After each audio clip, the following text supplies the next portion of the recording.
Good morning, good afternoon, good evening, wherever you are, whenever you are, whatever you are. Welcome to the pilot episode of Jutz a Thoughts. So this is just a small segment. Let's try to talk about the things that are going around in our head, going around us, what has happened in the past, what we are looking forward. That's why whenever we think about thoughts, usually what comes to mind is, of course, first up is, what are you thinking right now? What is it that's bugging you? What is that in your head? What are you thinking right now? Those are your thoughts. Of course, there are those that we usually remember.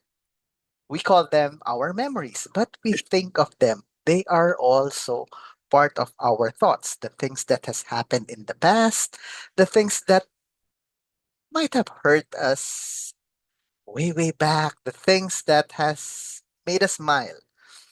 Things in the past, these are those that we usually remember, our memories that are a part, of course, of our thoughts. And of course, the things that we are looking forward to.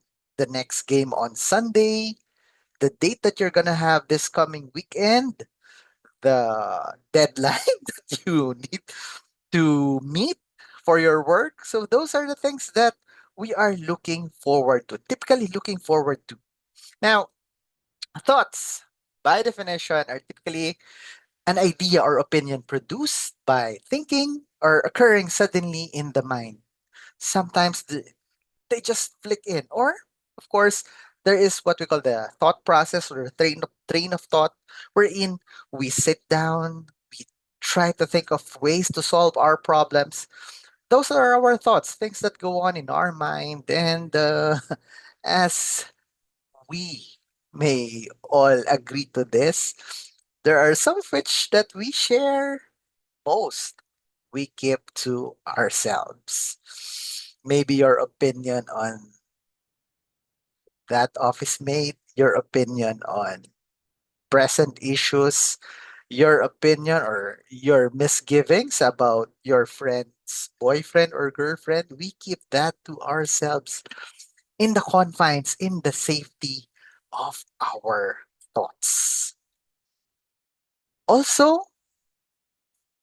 this is a way to improve our lives. We can thank ancient philosophers of how we view things, how we see things, how we manage our work, even professionally. For example, way back in ancient China, there was this guy named Sun Tzu that authored The Art of War, if of which, aside from the military, most of the lessons that he has taught in that book is still applied in management nowadays. Then, of course, we have the daring innovators. Ever rode an airplane or maybe visited different places, all of which those landscapes, those developments are thought about by these daring innovators. And of course, we have our present day visionaries bringing about significant advancements in communications technology, such as the iPhone, what we are using right now, the Zoom. It has enabled us to have, how do I put this? Maybe a better way to live our lives. Just a flick of your finger, and then you have live streaming, such as Netflix, etc. So, by the beauty, by the fruits of these thinkers, we have experienced an improvement in our lives. These ancient philosophers, daring innovators, and of course, the present day visionaries. However, there are those with good ideas, but there are those with bad ones. Sometimes, in some countries, in some eras, in some periods of our history, this bad ideas has prevailed or has been prevalent. We have seen wars, we have seen famine, we have seen suffering caused by thoughtless actually, it's hard to call them thoughtless because most of these atrocities are thought about by them. Let's just agree to disagree on it. But maybe let's just say that we all,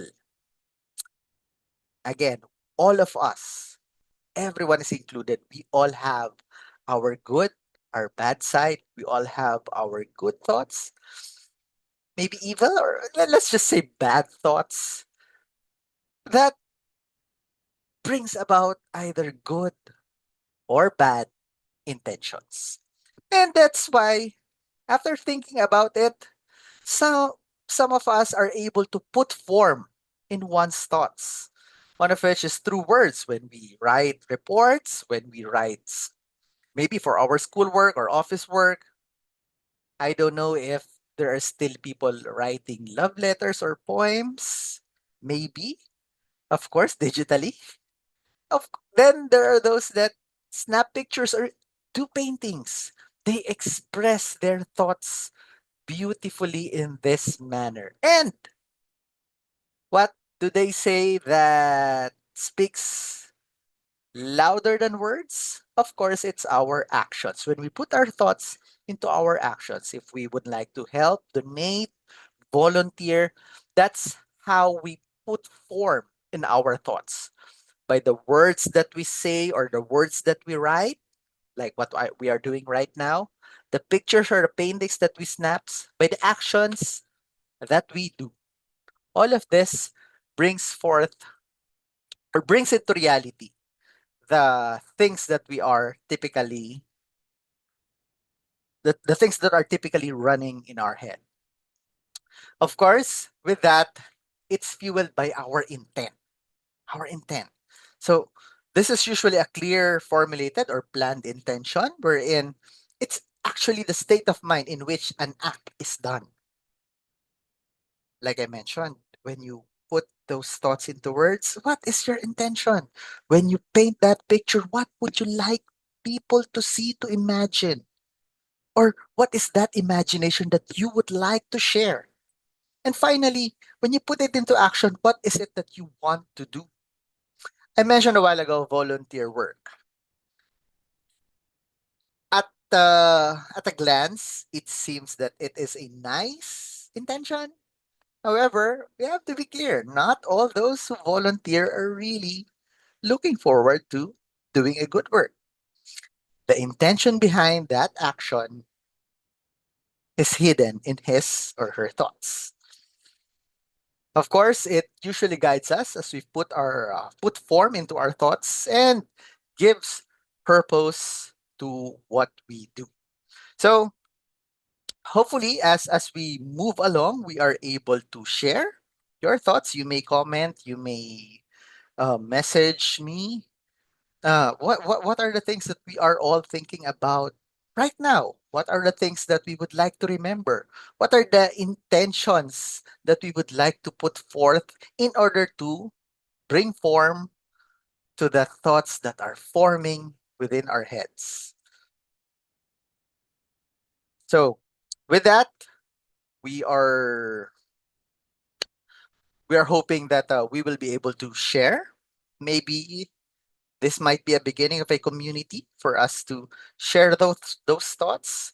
Remember, whether you are just musing around, thinking intently, brainstorming, it all starts with Jutz a thought.